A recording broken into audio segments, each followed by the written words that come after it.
La vibración no cesó cuando el eco de Kay se desvaneció, al contrario, se volvió más profunda, más lenta, como si el planeta entero hubiera contenido la respiración.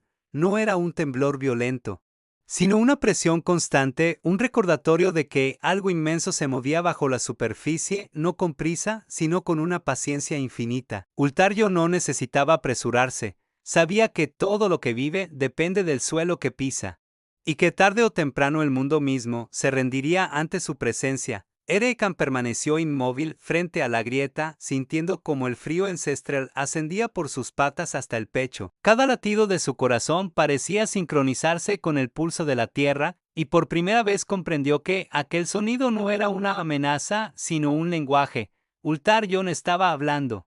No con palabras, sino con movimiento, con vibración, con la memoria de incontables eras que habían terminado del mismo modo. Los guardianes retrocedieron instintivamente. Incluso los más valientes sentían que acercarse demasiado significaba ser olvidados, no morir, sino dejar de haber existido alguna vez. En las llanuras lejanas, las manadas se habían detenido por completo. Ningún depredador atacaba, ninguna presa huía. Era una tregua forzada por el miedo. Un silencio antinatural en el que solo se oía el murmullo profundo que ascendía desde el subsuelo. Algunos dinosaurios más jóvenes intentaron moverse y cayeron al suelo, mareados.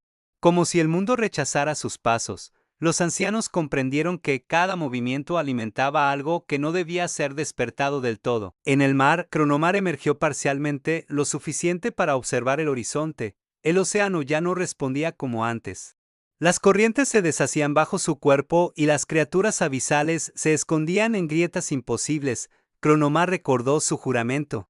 Uno hecho cuando los océanos eran jóvenes y la tierra aún se estaba formando. No era rey, nunca lo fue. Era una cerradura viva. Un guardián creado para mantener a Ultarion dormido desde abajo. Y ahora sentía como esa función se debilitaba con cada vibración que cruzaba el planeta.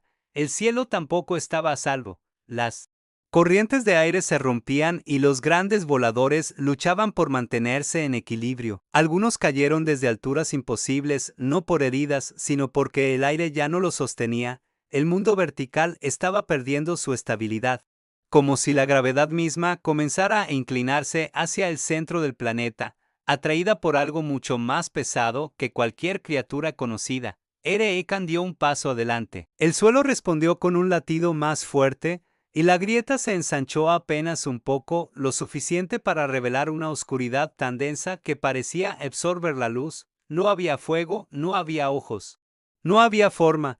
Ultario no necesitaba una apariencia definida, su cuerpo era el mundo profundo, su piel las capas olvidadas del planeta. Erekan comprendió que luchar contra él era tan absurdo como intentar morder la montaña. Fue entonces cuando la voz de Kay volvió a resonar, no desde la grieta, sino desde todas partes al mismo tiempo. No era una orden ni una advertencia, era una verdad. Para sellar a Ultarion no bastaba con fuerza ni con alianzas. Hacía falta un ancla, una voluntad tan poderosa que pudiera resonar en los tres reinos al mismo tiempo: tierra, mar y cielo. Un ser que no perteneciera a uno solo, sino que hubiera sido aceptado por todos. Erekan entendió el peso de esas palabras y giró la cabeza hacia los guardianes. Ninguno habló, pero todos supieron lo que significaba. El sacrificio no era morir en combate, era fundirse con el mundo. Perder nombre, memoria y forma, convertirse en parte del sello.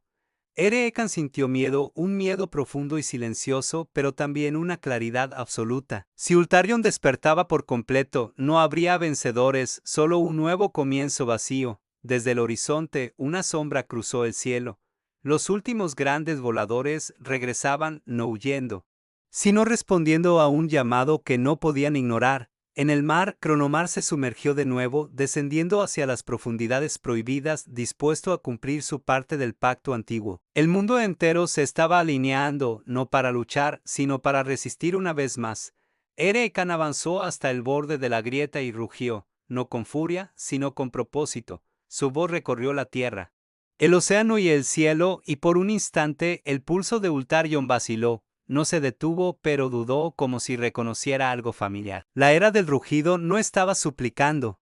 Estaba respondiendo al desafío final, Y mientras la oscuridad bajo la tierra comenzaba a moverse con mayor claridad, todos los reinos comprendieron que lo que estaba a punto de ocurrir no sería recordado como una guerra, sino como el momento exacto en el que el mundo decidió si merecía seguir rugiendo o volver al silencio eterno.